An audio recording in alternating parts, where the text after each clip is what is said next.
Temple gongs throughout Los Angeles. I tremble in my blue jeans. Slave guys kneel with passionate intensity. Some people take time to appreciate the beauty of life. I don't. I'm not ready for it. I'm sitting in my hotel room. The world is getting dark and the lights have come on. An old-time movie star, a man I love, turns over on a couch and smiles. I've heard that smile before. It seems like an image I can't help but recall. I look up and my eyes are wide. Distant drums through West Hollywood and its surrounds. Fairfax District. Beverly Grove. I wish I got more things right than I got wrong. Catholic priests roaming the whole city. A poison injected into me by the cleverest poisoners. Kites over the tower walls. This is my apartment. They throw the kids off that tower. There are many pictures of this building taken on different days. This is the inside of my apartment. This image was taken before the tower was demolished. This was taken after. This was shot before the tower was demolished. This was shot after. Here's a lot of pictures I took of the inside of my apartment before the tower was demolished. This was taken before the tower was demolished. Lalo tells me his sole duty is to die. Ghastly magic over the Hollywood hills. Lalo's livid lips, his glassy eyes, these wind-blown gulfs of noxious garbage. Lalo's hands around my throat, my convulsive gasp. We have gone deep. We have gone beyond the abyss.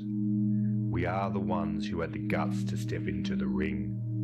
The sun has come up, the sky darkened, the heat is on us from the mountains. The ring was not meant for us. Then he turns to face me, and his face is not the grimy grey that usually graces it. On his lips that reach for mine, a bright yellow bite. His teeth chatter and his touch makes me feel my tongue slipping out of my mouth. I wonder if he even speaks. I try to remember what it is. I try to remember why I'm here. It is as though he has something inside of him that wants things. He wants to fill me with his foulness. The utter vacancy of the inner city, these long streets, those dark faces, Lalo's broad shoulders. His feet were running faster. He was so excited by the speed, the way it spread through his heart to the point of thinking he might explode. A man in the crowd shouted a warning. A hand flew to his head. He heard it. A gasp, a whimper. Beside him, he heard the noise. The sound of a body sinking deep and deeply. A person who had not been able to breathe. We were surrounded by blackness. The air was dense with the stench of sores and the stench of bodies, of the dead of night. We left the street where the bodies had been, walking along 2 or 3 rows, and turned towards the inner city. What happened there? It was dark, and the air was thick with the stench of the dead. We had to crawl to safety into a narrow street of cobblestone. In one direction, we came upon the bodies of soldiers crushed to death by iron gates. Their wounds were open. A green turban in the garbage bin. Intangible connections within my body. Waste products formed from a terrible spasm. A glassy blankness over Venice Beach. Smoke blown over Ventura Freeway.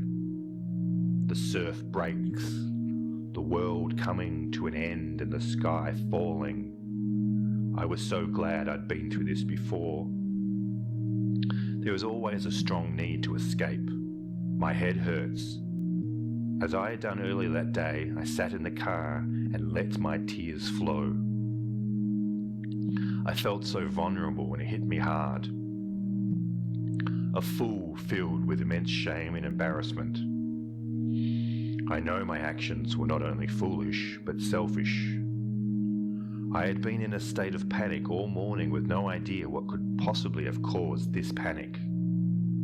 When I woke up this morning, I made sure I would be honest with myself, to be sure that what I had done was not what I've done in the past. It's hard to describe. It's the foggy sea. No light, no water, no life. I'd watched movies that took place in the middle of the ocean, in which characters were saved from certain death. But this was a different situation. This was a beach that might as well have been in the middle of a lake or some other watery environment. The sky and the water were almost black. I walked around the beach with a silver cord wrapped around my right wrist. Lalo sobbing on the Los Angeles Metro rail. Lalo's grin, his smile, his dead lips. He stabs me with a copper knife.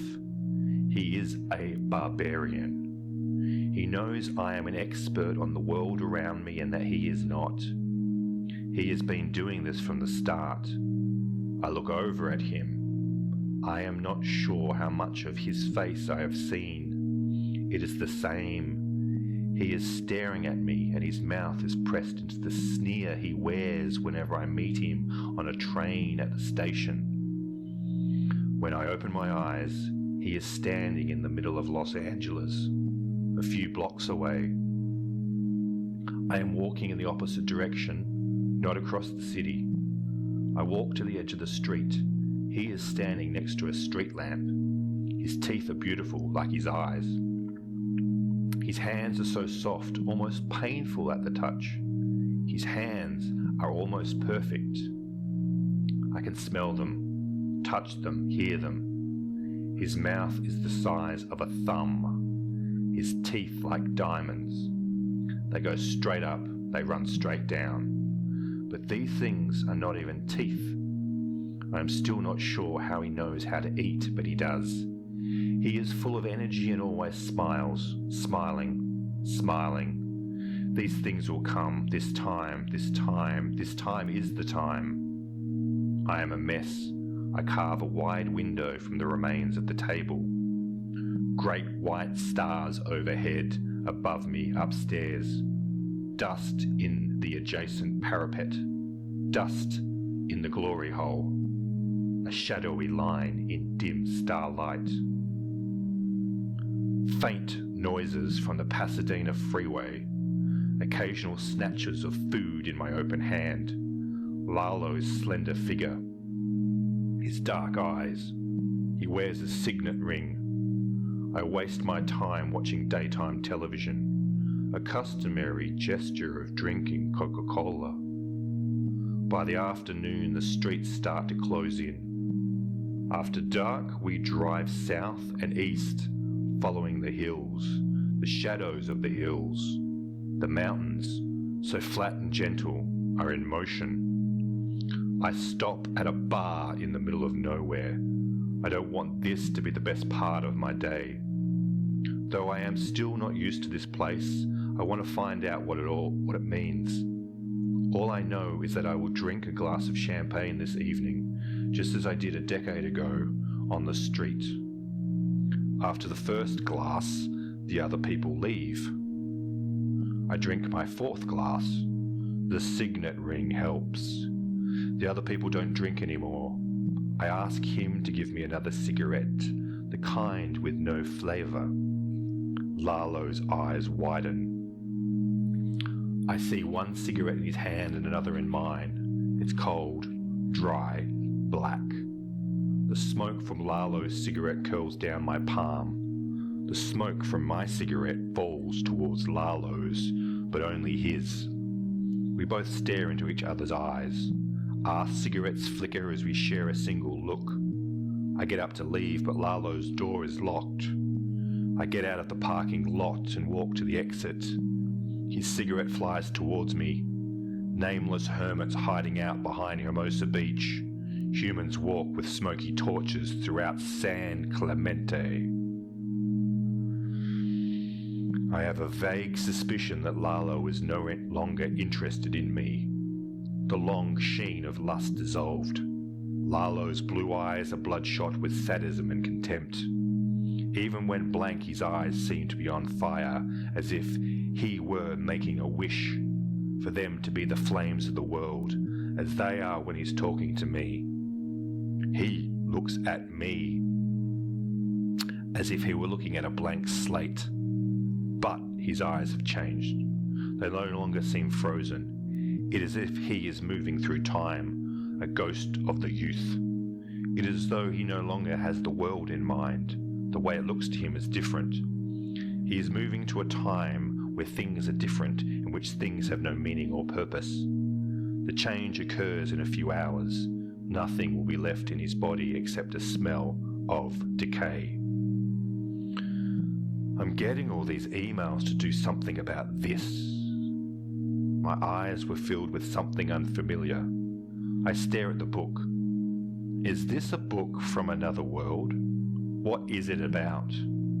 I would like to know whether this is one of the books which could contain information on humanity. I had heard about such books. Books with no names.